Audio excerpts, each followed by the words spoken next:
Assalamualaikum warahmatullahi wabarakatuh. Bismillahirrahmanirrahim. Alhamdulillahirabbil alamin. Wa bihi nasta'inu ala umuri dunya waddin. Wassalatu wassalamu ala asyrafil anbiya'i wal mursalin Sayyidina Muhammadin wa ala alihi wa sahbihi ajma'in. Qala rabbi shrah li sadri wa yassir li amri wahlul 'uqdatam min lisani yafqahu qawli. Amma ba'du. Inna asdaqal hadithi kitabullah wa khairal hadi hadi sayyidina Muhammadin sallallahu alaihi wasallam. Wa syarrul umuri muhdatsatuha wa kullu bid'atin dhalalah wa kullu dhalalatin finnar. Allahumma inni a'udzu bika an adilla أو أضل أو أزل أو أزل أو أظلم أو أظلم أو أجهل أو يجهل علي وصلى الله على سيدنا محمد وعلى آله وصحبه وسلم.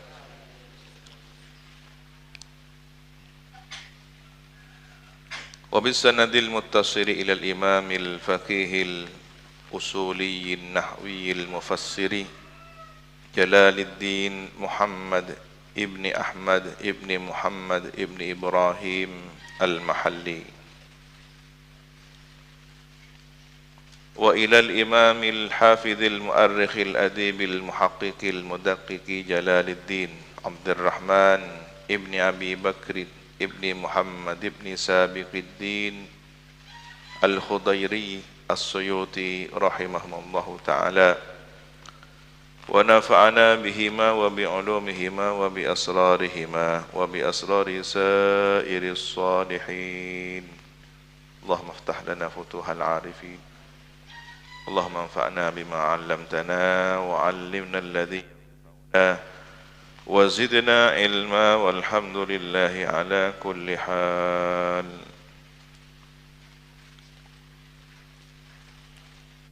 إلى تفسير قوله تعالى سورة الحجر. أعوذ بالله من الشيطان الرجيم. بسم الله الرحمن الرحيم. ألف لام را تلك آيات الكتاب وقرآن مبين. Surat Al-Hijr ini Makkiyatun, periode Mekah, diturunkan pada masa periode Mekah. Wa ayatuha tis'un wa tis'una ayat, ayatnya sejumlah 99 ayat.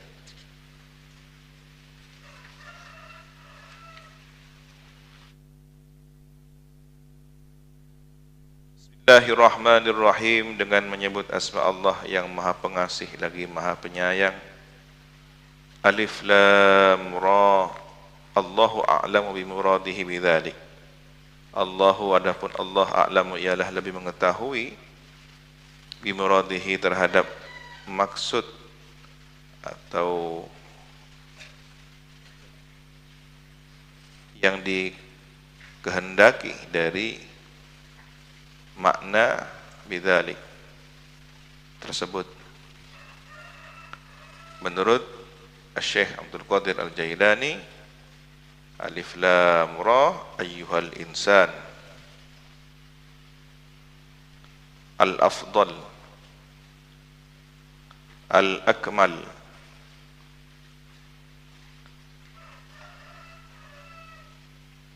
al-alyaqu. Ayyuhal insan al-afdal al-akmalu al-alyaku, pakai qaf, al-yaku. Li'an yufidhu alaihi, li'an yufidha, yufidha afadha yufidu, li'an yufidha alaihi subhanahu. Lata'ifah, lata'ifah rumuzat, rumuzat, asrar ar-rububiyyati. Lataifah rumuzati asrarir rububiyyati.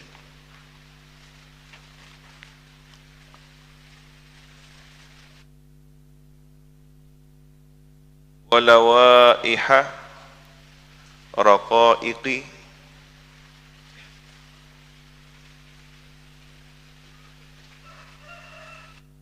sarairi. Raqaiqi sarairi al-uluhiyyati.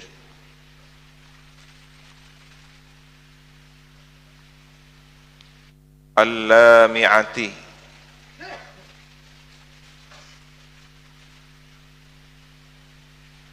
al-laihati.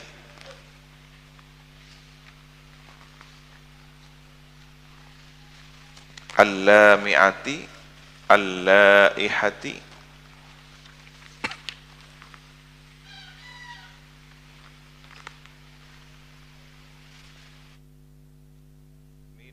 Min maqarri ar-rahmati. Min maqarrir rahmati al-ammati. Min maqarrir rahmatil ammati wal karamati al-kamilati asy-syamilati. Wal karamatil kamilati asy-syamilati. Alif lam ra. Ayyuhal insanul afdal. Wahai insan yang lebih utama. Ini semuanya menggunakan wazan tafdhil. Afdal, akmal, alyaq. Wahai insan yang paling utama atau lebih utama, al-akmal yang paling sempurna, al-alyaqu yang paling pantas.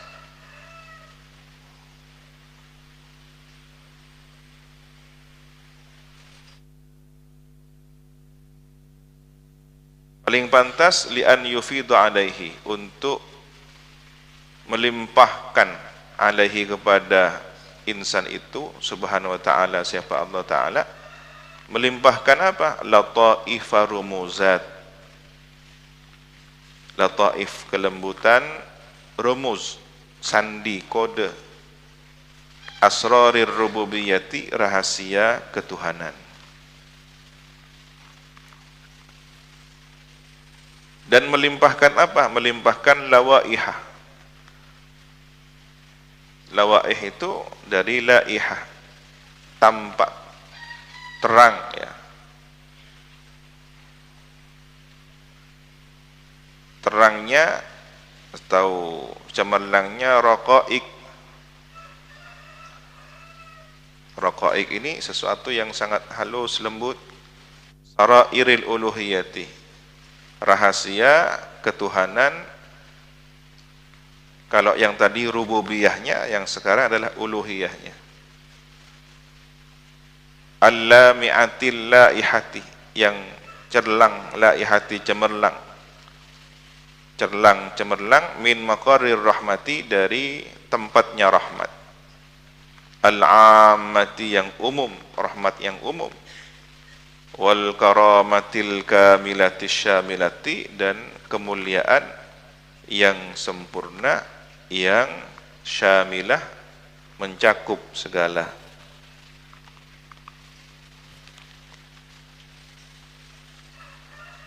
Rububiyah berhubungan dengan sifat Rabbul Alamin, yang mengatur semesta. Jadi bahwa Allah yang mengatur langit, bumi, arsy, al-kursi, dan seluruh semesta raya, maka disebut dengan rububiyah.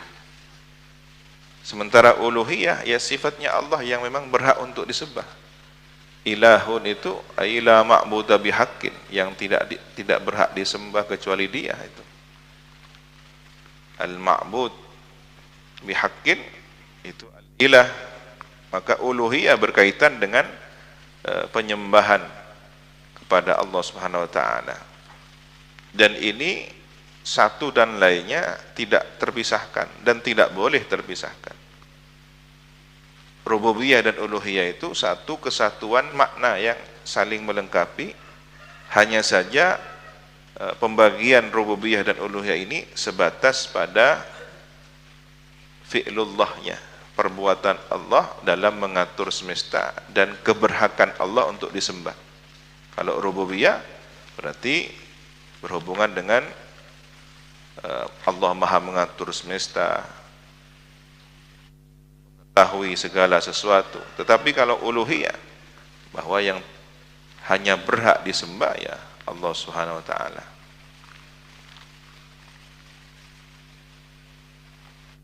Sementara ada satu kelompok yang membedakan rububiyah dengan uluhiyah. Ada orang yang mengatakan Tuhannya Allah, tapi ya uluhiyahnya Allah tapi rububiyahnya tidak, gitu ya.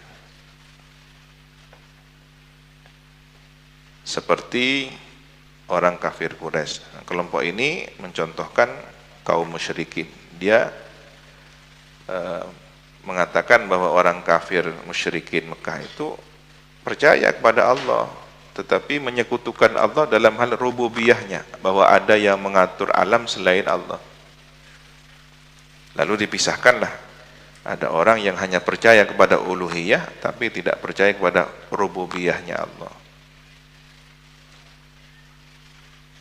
Sehingga pemahaman ini kemudian diperluas kepada sesama kaum muslimin. Ada sebagian orang yang secara zahir muslim tapi menurut mereka sudah kafir, ya. Orang yang menyekutukan Allah dalam bentuk meminta kepada makhluk, tawassul, ziarah kubur, minta kepada wali. Ini dianggap seperti keyakinannya orang musyrik zaman jahiliyah, zaman musyrik kufar Quraisy. Dianggap secara zahir menuhankan Allah, uluhiyahnya Allah, tapi rububiyahnya meyakini bahwa ada selain Allah yang mengatur semesta. Siapa? Para wali. Nah, pemahaman ini tidak benar. Sehingga kalau dipaksakan, maka orang yang ziarah kubur kafir, murtad. Orang yang tabarrukan kepada para wali murtad, kafir. Orang yang tawassul kepada nabi ya sama, dianggap begitu. Nah, kelompok ini kemudian menciptakan generasi yang aneh. Kalau ada sholawatan dia tutup telinga. Oh, sholawat. Ini terlalu memuji nabi. Yang pantas dipuji hanya Allah. Ditutup telinganya kalau perlu begitu. Maulid nabi ditentang. Karena dia punya doktrin pemahaman nabi jangan dituhankan. Musyrik. Nah, menyandungkan siiran pujian kepada nabi dianggap berlebih-lebihan. Dianggap memuja nabi sebagai Tuhan. Ya. Sementara kami yang mengamalkan maulid nabi sejak turun-temurun dari guru hingga para gurunya, guru masyayikh kami, ya, orang tua, para datuk leluhur kami, tidak ada satupun yang mengajarkan bahwa nabi lebih hebat dari Allah Ta'ala, bahwa nabi punya kekuatan lain selain dari kekuatan yang Allah berikan. Tidak. Seandainya nabi memberikan syafaat, itu pun atas izin Allah. Itu yang kami yakini. Seandainya nabi kemudian tasarruful kaun, bisa mengatur alam, itu pun atas perkenan Allah, kekuatan yang Allah berikan. Apa bedanya kemudian pisau bisa melukai? Apa bedanya kemudian air bisa menghilangkan dahaga? Apa bedanya obat bisa menjadi sarana penyembuhan? Nah, musyrik semua itu. Minum pil musyrik, ya. Ngerak daging musyrik, ya. Lapar ngakan musyrik. Nyembah tasik. Oh, ada yang muntah ngakan lapar. Musyrik banget. Siapa ada yang kenyang pangira bening nasi. Nah, ini pemahaman seperti ini, gebiah uya ini akhirnya menjadi musibah kepada umat, menjadi fitnah kepada umat. Ya, kelompok ini kemudian menjadi perusak hubungan ketentraman umat. Dan kelompok ini yang sudah kadung kuat meyakininya ya begitu, menutup telinga, bahkan zikir Allah pun tidak boleh bikin zikir Allah, harus disambungkan kalimatnya, dilengkapi, la ilaha illallah, astaghfirullah, hasbunallah, boleh. Tapi kalau kemudian Allah tidak boleh. Kenapa?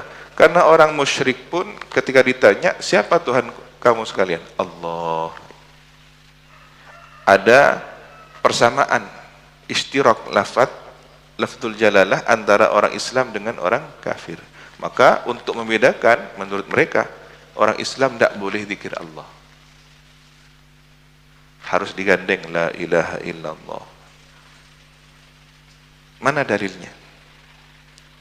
Adakah kalimat larangan? Sekarang harus jelas dalilnya, kan begitu. Ya, sudah ada di Al-Quran yang menjelaskan, andaikan orang musyrik itu ditanya siapakah yang menciptakan langit dan bumi, la yaqulunallah, niscaya mereka akan menjawab Allah. Ya, terus adakah larangan tidak boleh berzikir Allah? Itu kan pemahaman Anda bahwa dari makna istirak, pengucapan antara orang kafir dengan orang muslim, dengan pengucapan lafzul jalalah terjadi kesamaan, sehingga untuk menyelamatkan imannya orang Islam tidak boleh berzikir hanya Allah saja. Itu kan pemahaman Anda.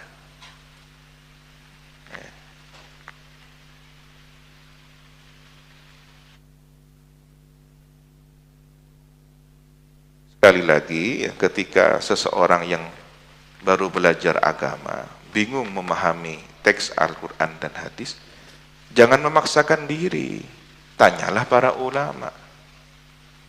Ulama perlu perbandingan satu dengan lainnya karena luasnya ilmu. Itulah.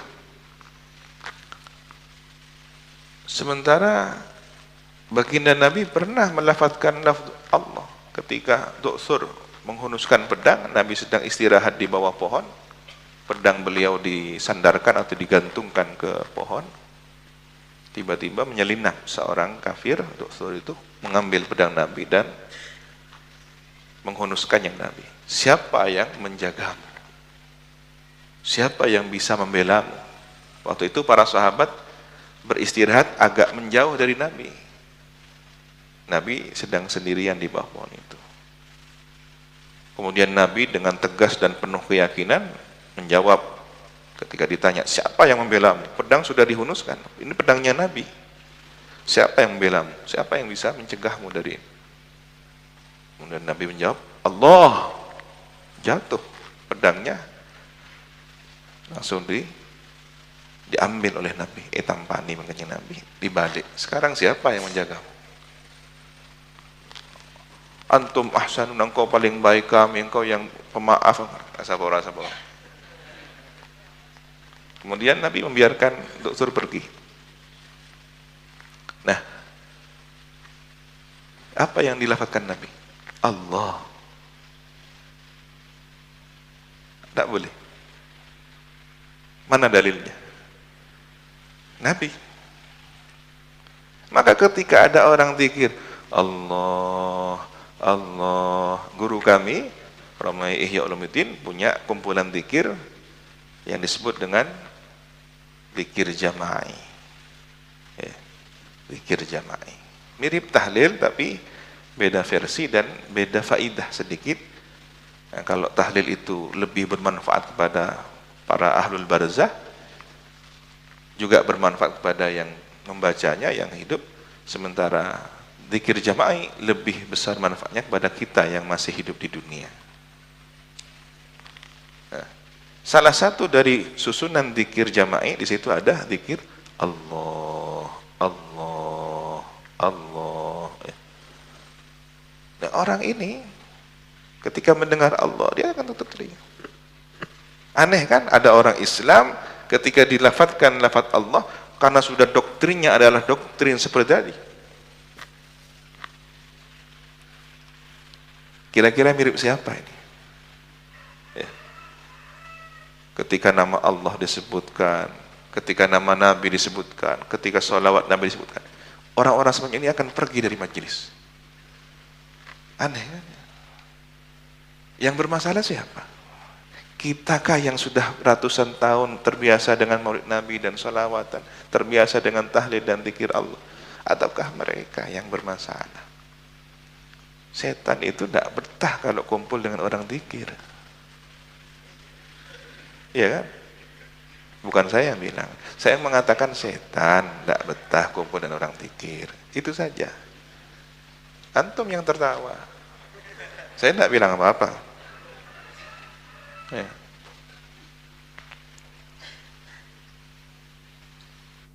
Nah, disinilah kemudian rububiyah dan uluhiyah. Menurut kita dua lafaz dengan makna tugas yang berbeda, tapi satu kesatuan yang tidak terpisahkan.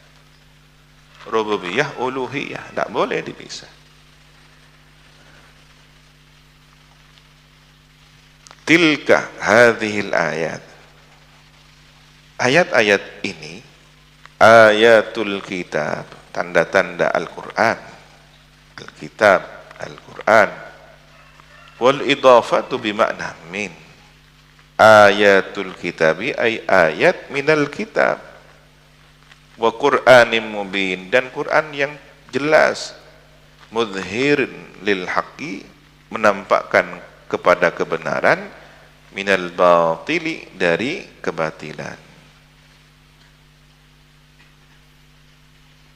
Atfun biziyati sifatin, ataf dengan tambahan sifat. Wa Qur'anin mubin, wawunya ataf. Dari apa atafnya? Ayatul kitabi wa Qur'anim mubinin. Rubama bitasydid, rubbama wa takhfif, rubama. Boleh dibaca dua-duanya, pilihan. Tetapi yang masyhur rubama yawaddul ladzina kafaru.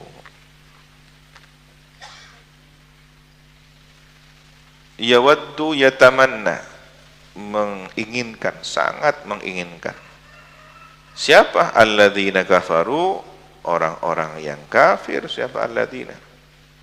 Yaumal qiyamati, kelak pada hari kiamat. Idza ayanu halahum, apabila telah menyaksikan siapa alladzina kafaru, halahum, kondisi mereka di akhirat pada hari kiamat. Wa halal muslimina, dan kondisi orang-orang Islam. Oh, ternyata benar apa yang diyakini oleh umat Islam. Selama kami di dunia, kami membenci orang-orang Islam, kami memusuhi orang Islam, kami tidak meyakini ajaran Islam. Begitu sampai di hari kiamat, oh ternyata sudah terseleksi, mereka termasuk orang-orang calon penghuni neraka. Umat Islam mendapatkan syafaat, mendapatkan tempat yang istimewa, bahkan beberapa di antaranya mendapatkan naungan arsy-Nya Allah, ya. Yauma la dhilla illa dhilluh, pada hari tidak ada naungan kecuali naungan arsy-Nya Allah. Yang lainnya kepanasan, sampai kemudian keringatnya membanjiri tubuh mereka. Ada yang nyaris tenggelam oleh sebab keringatnya sendiri. Nah, melihat kondisi yang jauh berbeda itu, mereka kemudian sangat ingin, lau kanu muslimin, andaikan kanu ada mereka itu dahulu muslimina, Islam. Cek saya nggak lambak nang itu nyangkok Islam, ya. Tak ingat hari ya setiap panas nih hari kiamat. Ya bener kasta nang budi. Tak kira kastanya ada. Kalau kemudian orang menyesal di dunia, bersyukurlah, karena itu peluang untuk bertaubat. Sementara dosa yang tidak bisa diampuni, tidak bisa ditebus dengan neraka, ya kufur, syirik pada Allah. Loh, bagaimana kalau sudah masuk Islam? Nah, itu solusi bagi orang yang ingin selamat dari kekufuran, dari siksa yang abadi, masuk Islam. Kalau tidak, maka selamanya di neraka. Berbeda dengan dosa membunuh, mencuri, dosa-dosa yang lainnya. Selain dosa kemusyrikan, masih ada peluang selagi dia di dalam hatinya ada la ilaha illallah Muhammadur Rasulullah, akan ada syafaat ahli neraka diangkat ke surga setelah waktu yang cukup lama. Nah, dosa kekufuran ini yang tidak ada syafaatnya, tidak ada ampunannya.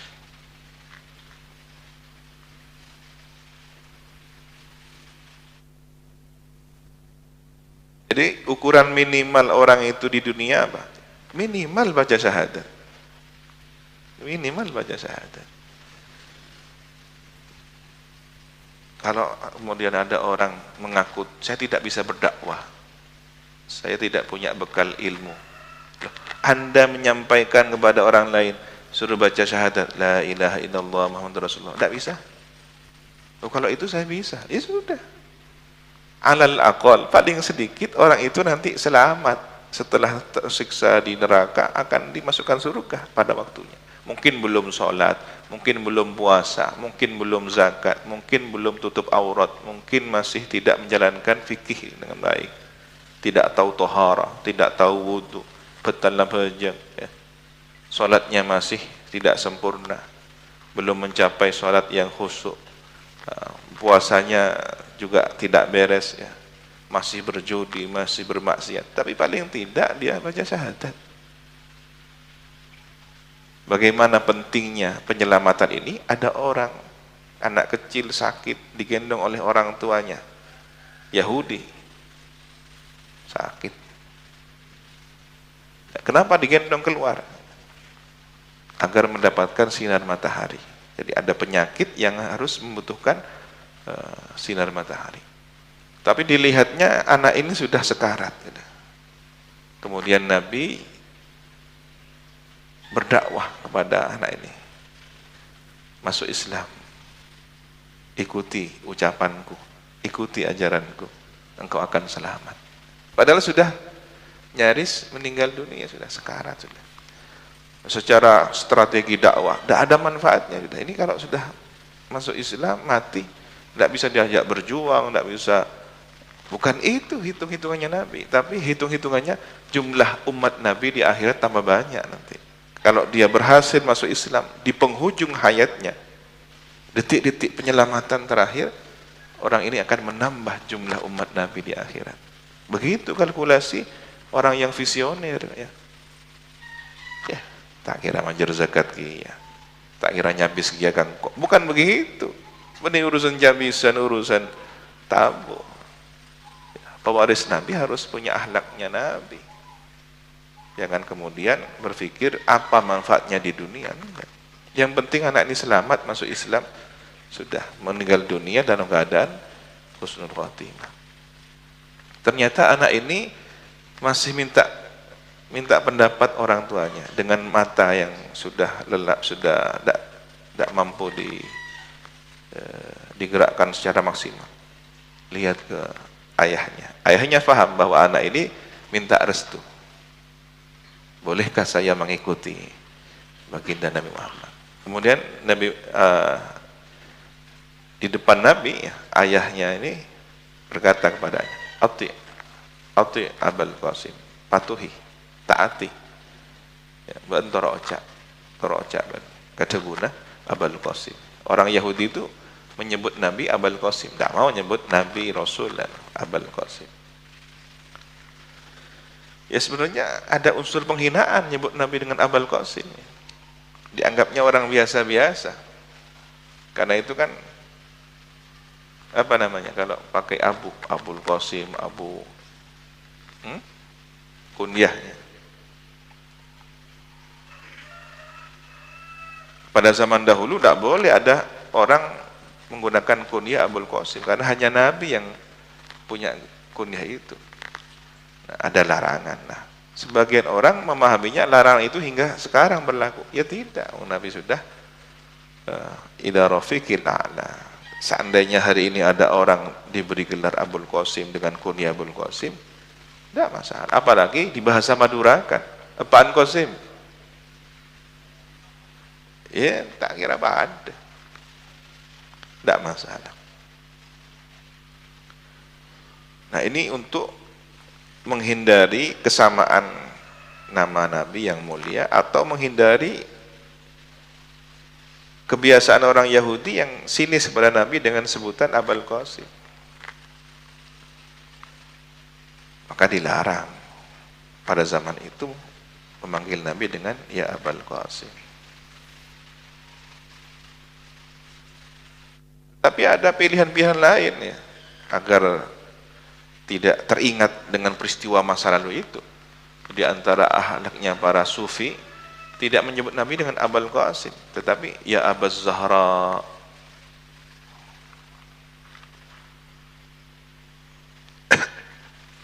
Disinilah kemudian anak tadi masuk Islam atas restu ayahnya. Aneh kan ya, ayahnya tidak masuk Islam, anaknya sudah masuk Islam. Ya begitulah keraguan yang terjadi di dalam hati mereka. Ragu, bingung. Ajarannya benar. Di dalam kitab Taurat ya ada Nabi akhir zaman. Tapi kalau saya masuk Islam kan gengsi. Ya sudahlah, anak saya masuk Islam tidak apa-apa. Toh dia juga akan mati. Saya enggak. Begitu pikirnya. Pendek sekali. Akhirnya anaknya masuk Islam, meninggal dunia. Jadi strategi berdakwah. Jadi berdakwah itu bagaimana hingga dibawa ke akhirat. Hitung-hitungan kalkulasinya seperti itu.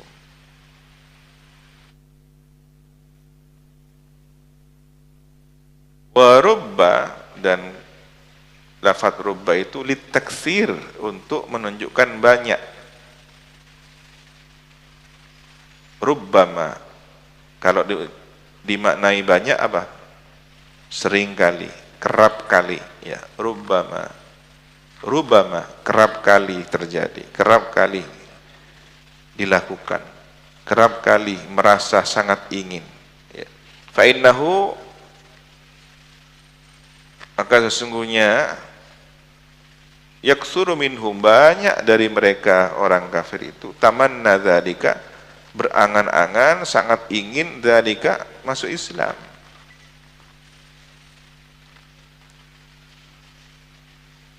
Ketika melihat kondisi perbedaan yang jauh antara orang kafir dan orang Islam di hari kiamat, maka banyak mereka itu yang ingin masuk Islam.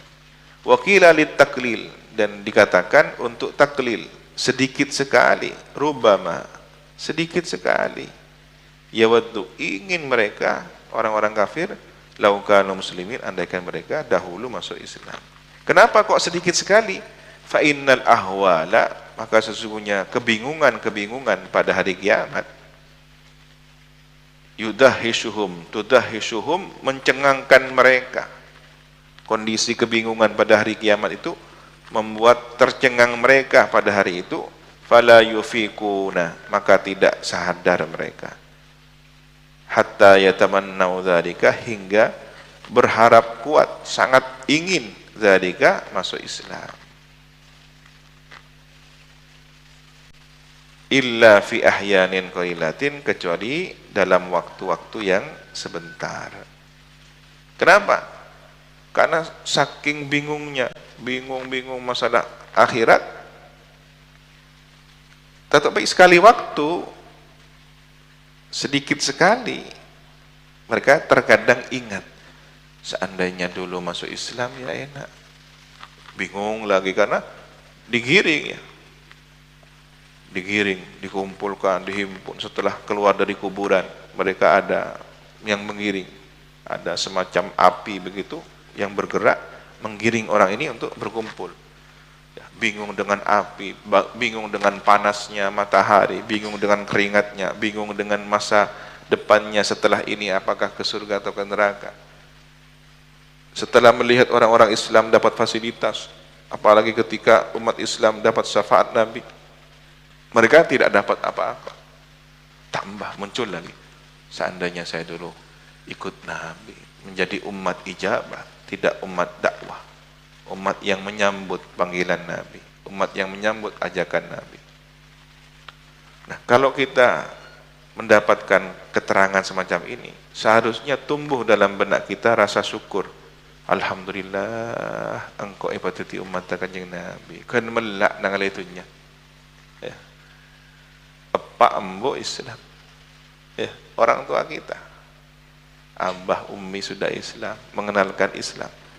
Digendong sallallahu rabbuna ala nuril mubin Ahmad al-Mustafa Sayyidil Mursalin, dikenalkan, ya, ditimang-timang.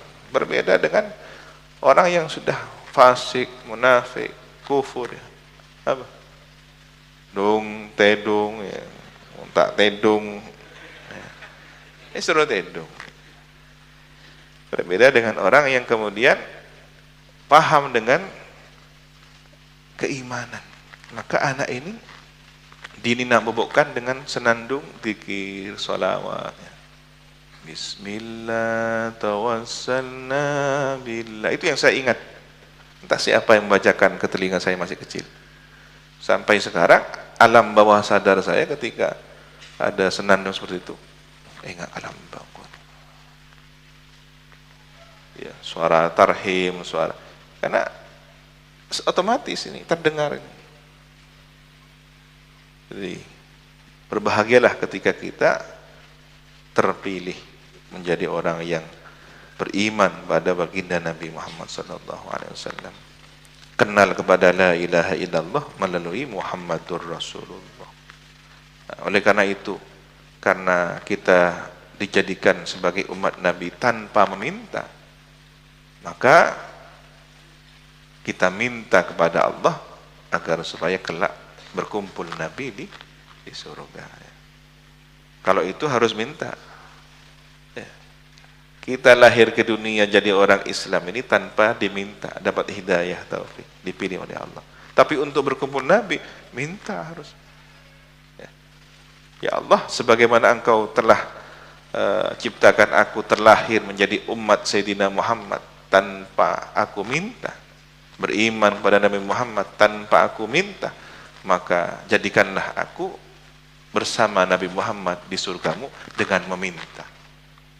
Kada benar pernyuunan.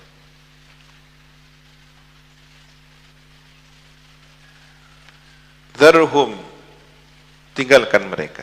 Utruk al-kuffar ya Muhammad. Tinggalkanlah orang-orang kafir wahai Muhammad. Biarkan saja mereka ya'kulu wa yatamatta'u, makan mereka, bersenang-senang mereka, bidunyahum, dengan kehidupan dunia mereka, wa yulhihim, dan menyibukkan mereka, membuat lalai kepada mereka, yusghiluhum, membuat sibuk kepada mereka, al-amal, angan-angan, bitulil umur, angan-angan panjang umur. Orang-orang kafir itu sangat ingin panjang umur, awet muda. Makanya pakai tips ini, metode ini, olahraga dan semacamnya. Paling tersiksa bagi orang kafir ketika sudah melihat realita. Keriput, wajah sudah berubah, beruban. Maka di dunia barat hari ini sudah banyak orang tren minta disuntik mati, karena sudah tidak tahan. Saya apa? Tubuh sudah tidak bisa digunakan seperti muda dahulu. Jadi surga bagi mereka ya saat masih kuat, masih sehat itu. Ketika sudah lumpuh atau sudah bungkuk, aktivitas hanya di rumah, bahkan anak sudah melupakan, dibuang ke panti jompo, banyak yang memilih mati cepat.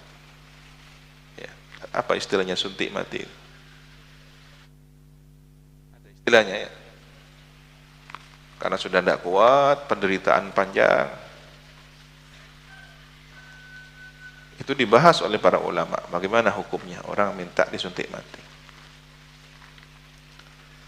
Ya, kalau berbicara tentang tawakal, sabar, tidak cocok sama sekali. Bagi orang mukmin ya, sesakit apapun, sederita apapun musibah yang dialami, jalani sampai kemudian keputusan terakhir Allah yang menentukan. Kalau kemudian bunuh diri, ya, kasihan nanti nasibnya di akhirat.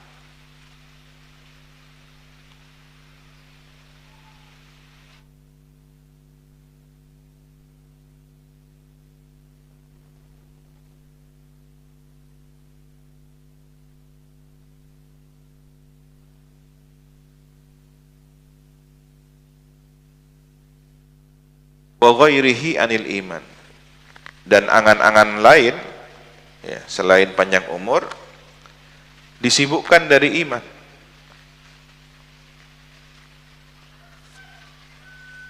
Ada orang yang kalau saya tanya, sampai tidak mau masuk Islam, saya pengen, yang paling saya pengenkan itu haji. Jadi belum mikir sholat, belum mikir puasa, inginnya haji dulu. Saya penasaran ingin ke Baitullah Ka'bah. Ayo kapan? Yang saya beratkan adalah anak istri saya. Kalau kemudian saya masuk Islam, anak istri saya tidak masuk Islam, saya tidak ingin terpisah dengan mereka. Alhamdulillah ada sebagian yang sudah sepakat ketika bapaknya masuk Islam, ya, ibunya masuk Islam, anaknya juga akan ikut. Itu kebahagiaan yang luar biasa. Tapi ada yang begini. Sementara ada yang sudah bulat, biarkan orang tua saya tidak masuk Islam, yang penting saya masuk Islam. Akhirnya dia melanglang buana, hidup sebatang kara.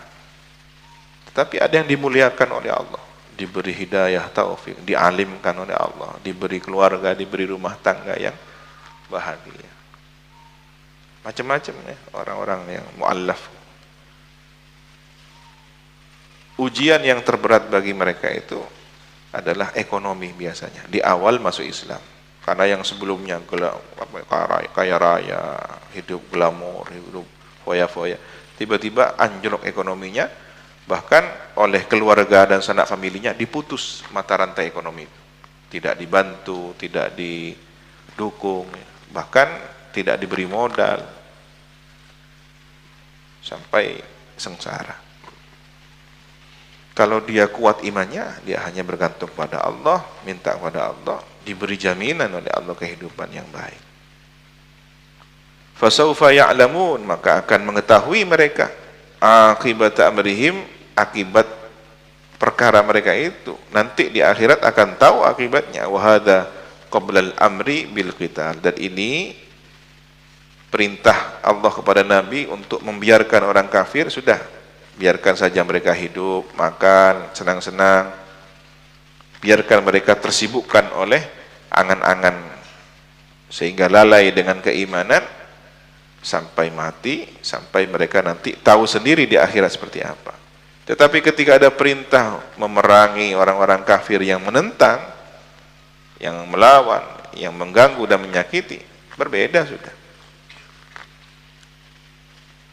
Wa ma ahlakna, dan tidaklah membinasakan kami, min zaidatin, min qaryatin, ya, kepada suatu penduduk negeri, uridu ahluha, dimaksud adalah penduduknya. Qaryatin, ya, negeri atau desa, di situ yang maksud adalah penduduknya. Tidaklah Allah atau kami, Allah, memusnahkan, membinasakan suatu negeri, suatu desa, maksudnya apa? Penduduknya. Illa walaha kitabum ma'lum, kecuali walaha, bagi qaryah itu, walaha dan ialah bagi qaryah itu, kitabun, adapun ajal. Kitab di sini artinya batas ajal kematian mereka, maklumun yang diketahui, mahdudun yang terbatas, liihlakiha untuk membinasakannya. Ternyata ajalnya kaum kafir Quraisy banyak yang musnah di perang Badar, kemudian terkalahkan di perang-perang lainnya sampai Fathu Mekkah.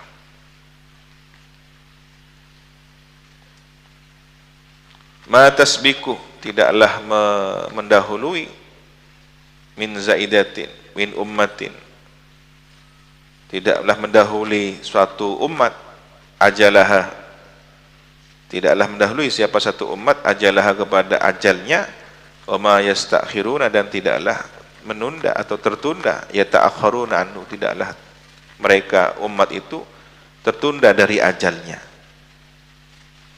Semua pasti, tidak ada yang bisa merekayasa umur.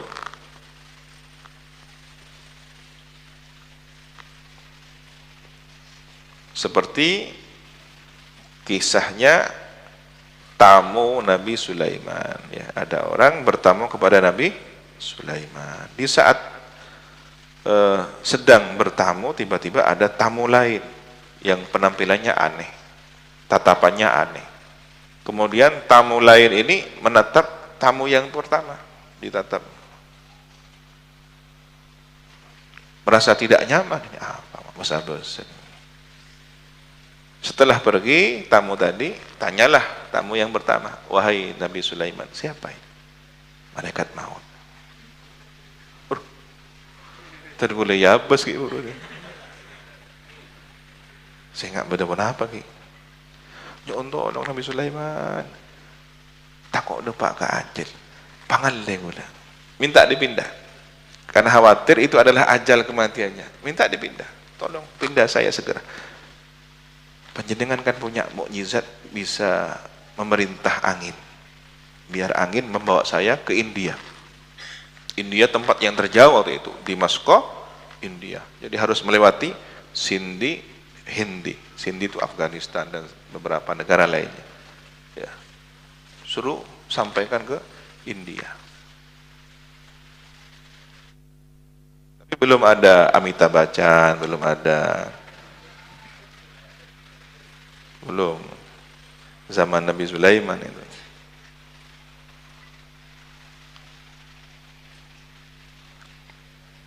Kemudian sesampainya di India, ternyata dijemput di sana oleh malaikat maut. Jandek, tepak tadi ya. Begitu selesai tugasnya, datanglah malaikat maut kepada Nabi Sulaiman.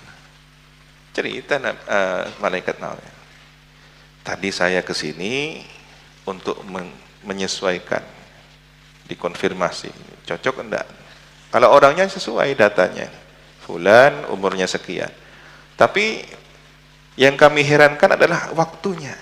Karena dalam hitungan waktu, kalau harinya sudah sesuai, tapi waktunya dan tempatnya. Sebentar lagi dia akan mati, tapi tempatnya bukan di Damaskus, bukan di Syam, bukan di istana Nabi Sulaiman. Kami salah nama atau gimana? Kan tidak mungkin ini Lauhil Mahfuz. Jadi kami kemudian keluar karena bukan di situ. Kami mencari, mungkin ada orang lain di sana di India gitu. Ternyata numpak angin ke India atau datang ke tempat kematiannya. Jadi tidak bisa. Mau ditunda, mau dimajukan, tidak bisa. Ada orang retak makunodi.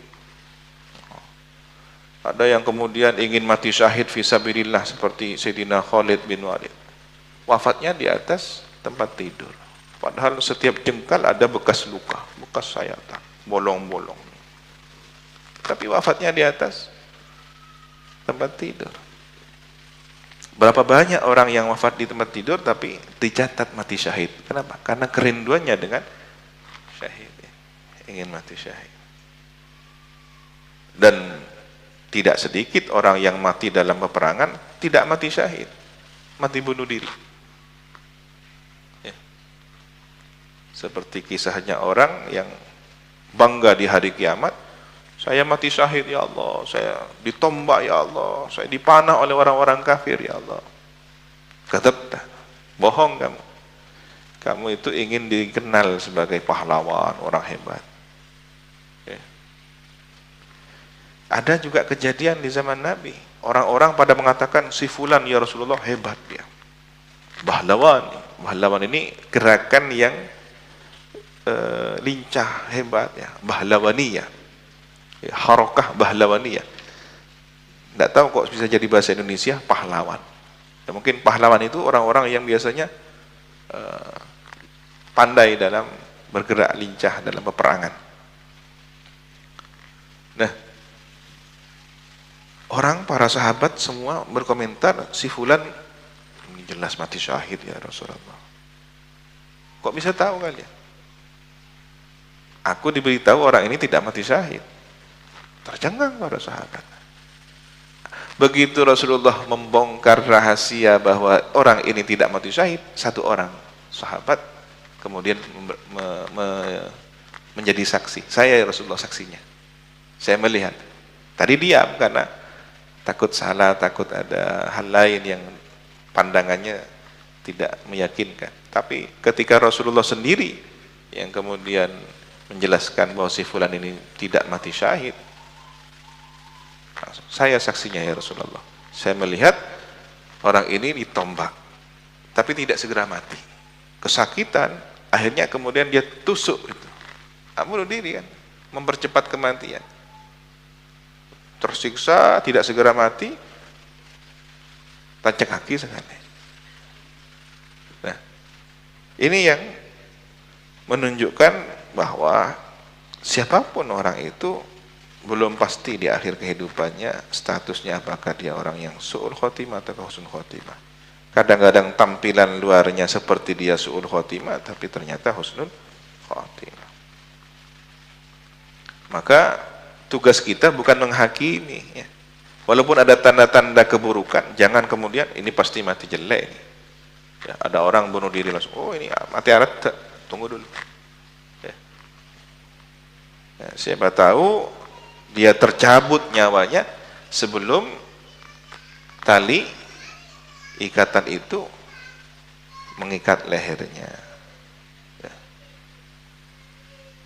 Dan siapa tahu di detik-detik terakhir itu dia bertaubat, tapi kemudian keburu dijemput oleh malaikat, belum sempat melepaskan tali ikatannya, akhirnya mati di atas tali gantungan. Sementara kita terkecoh melihatnya, are mati akan. Jadi keputusan menghukumi apakah orang ini mati su'ul khotimah atau tidak bukan wilayah kita. Ada tanda-tanda, itu tanda-tanda. Dan memastikan hanya Allah yang tahu pasti.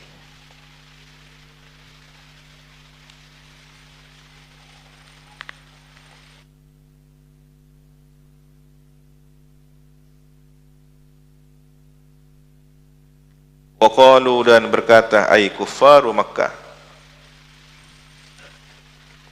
Siapa orang-orang kafir Mekah? Lin Nabi sallallahu alaihi wasallam, berkata kepada baginda Nabi sallallahu alaihi wasallam, ya ayyuhalladzi nuzila alaihi dzikru, wahai orang yang diturunkan kepadanya adz-dzikru Al-Qur'an, fi za'mihi, dalam dugaannya, innaka lamajnun, sesungguhnya engkau adalah orang gila. Ini tuduhannya orang kafir Mekah ya. Lau ma ta'tina, halla, mengapakah tidak ta'tina, datang kepada kami, engkau mendatangkan kami kepada kami, bil malaikati, malaikat. Kenapa tidak bawa malaikat? Kenapa engkau tidak mendatangkan malaikat pada kami? In kunta minas shadiqina, jika ada engkau termasuk orang-orang yang benar, fi qaulika, dalam ucapanmu, innaka nabiyyun, sesungguhnya engkau adalah nabi. Mun pacet baandai orang yang benar ngaku nabi, bukti nah. Pada teng malaikat kebay bukti. Begitulah orang-orang kafir. Wa inna hadzal Qur'an min indillah, dan sesungguhnya Quran ini adalah dari sisi Allah. Nah, kalau memang benar bahwa ucapan engkau nabi dan Quran ini dari Allah, datangkan malaikat. Qala ta'ala, berfirman Allah Subhanahu wa taala, ma nunazzilu, tidaklah menurunkan kami, fihi hadfu ihdat ta'ini, pada lafaz nunazzilu terdapat hadfu ihdat ta'ini, membuang salah satu taknya. Apa berarti asalnya? Nunazzilu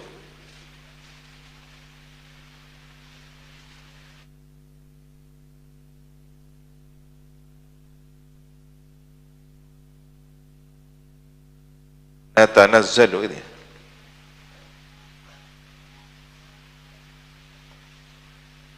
Tatanazzala ya tanazzalu tatanazzalu.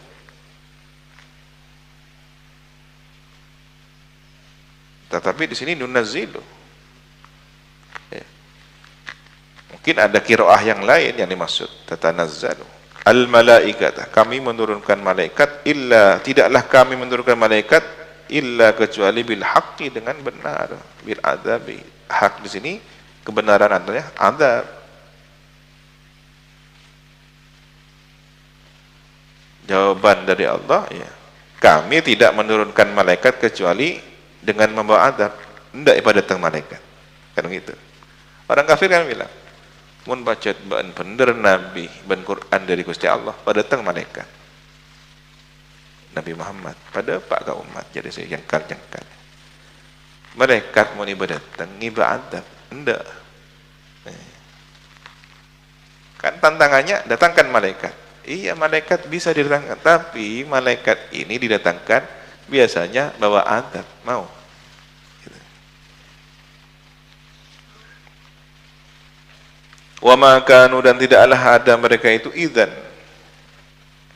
Ketika itu idzan ai hina nuzulil malak, ketika turunnya malaikat, bil adzabi, dengan membawa adab. Mundharina muakhirina, tidak bisa menunda, tidak bisa mengulur waktu. Jadi kalau sudah datang malaikat bawa adab, tidak bisa menunda waktunya. Inna nahnu, sesungguhnya kami takkidun lismi inna au faslun atau faslun, nazzalna, menurunkan kami adzikra, Al-Quran, wa inna, dan sesungguhnya kami lahu, untuk Al-Quran, lahafidun, sungguh menjaga.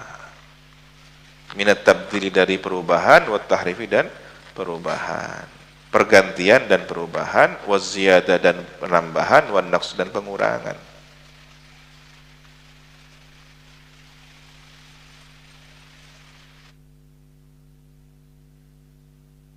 Walaqad arsalna min qablika fi syi'il awwalin. Shadaqallahul azim. Wallahu subhanahu wa ta'ala alam bissawab. Subhanakallahumma wa bihamdika asyhadu an la ilaha illa anta astaghfiruka wa atubu ilaik. Sallallahu ala sayyidina Muhammadin wa ala alihi wa sahbihi wasallam. Rabbil alamin. Assalamualaikum warahmatullahi wabarakatuh. Tawakkalu ala Allah.